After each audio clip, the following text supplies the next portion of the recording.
antes de sabermos exatamente o que está acontecendo com o rio Eufrates. Primeiro temos que saber onde fica o rio Eufrates. Ele fica ao sul da Síria até no Iraque.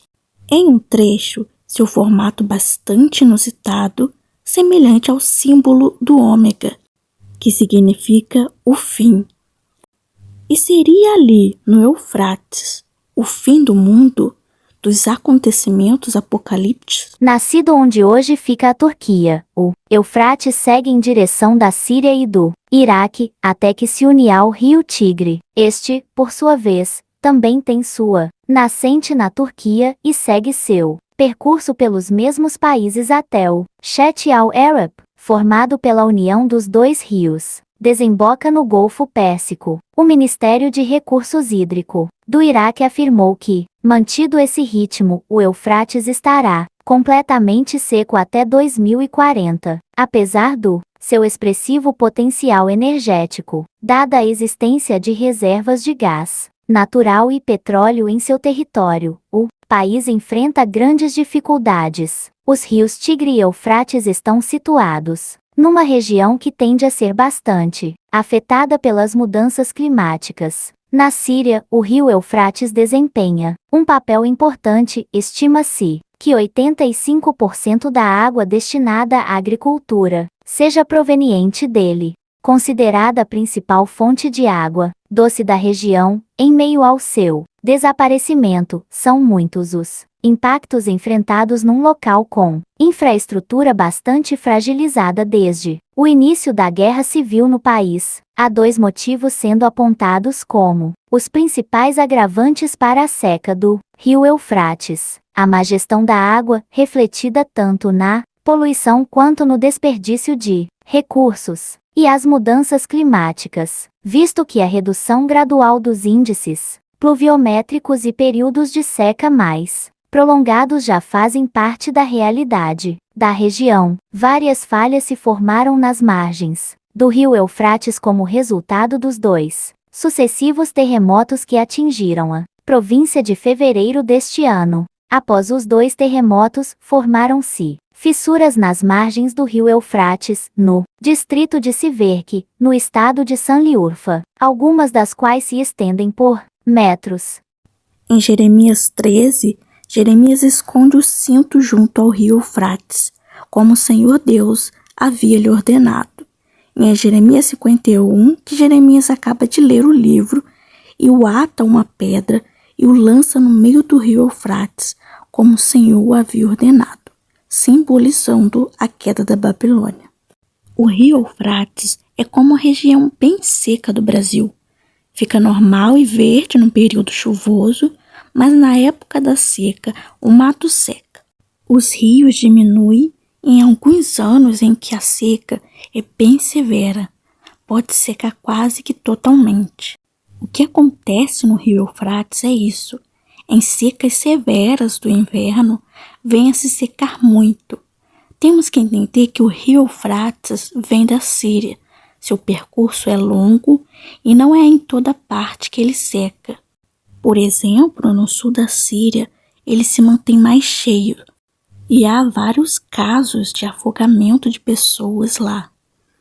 Mas ao longo do Iraque, a seca castiga e é notável que, ano após ano, o volume da água diminui, mesmo nos períodos de chuva.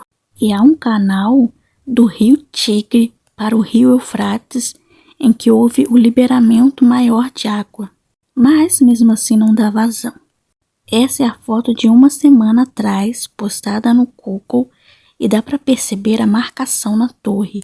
O volume do rio tem diminuído bastante. Mas os 4 anjos presos estão se soltando com a seca do rio Eufrates? E ouvi, vinda do templo, uma grande voz que dizia aos 7 anjos: Ide e derramai sobre a terra as 7 taças da ira de Deus. Apocalipse 16:1. Sabemos que a primeira taça é uma chaga má. A segunda taça, o mar se torna em sangue e mata toda a alma vivente no mar. Já a terceira taça, As fontes dos rios se tornaram em sangue.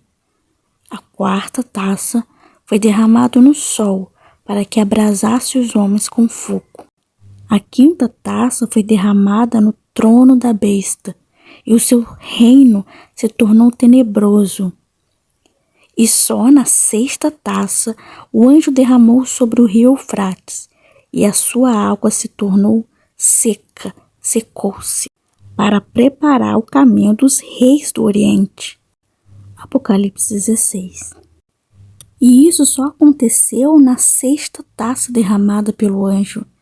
E em Apocalipse 9, no seu versículo 13, o anjo tocou a sexta trombeta, conscientemente, o número 6, a sexta taça, sexta trombeta.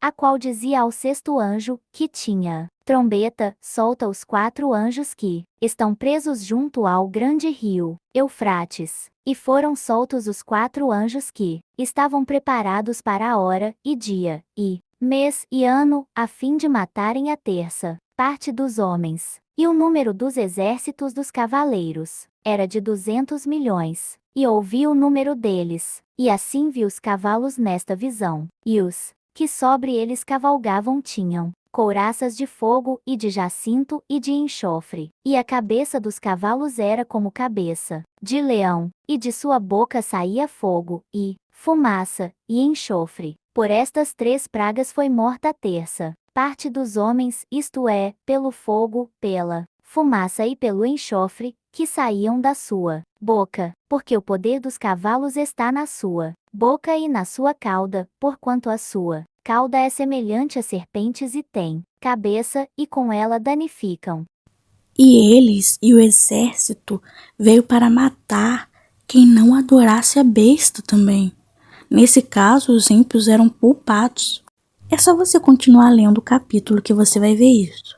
O mais inusitado é que a primeira taça derramada fez-se uma chaga má e maligna nos homens, que tinham o sinal da besta e que adoravam a sua imagem.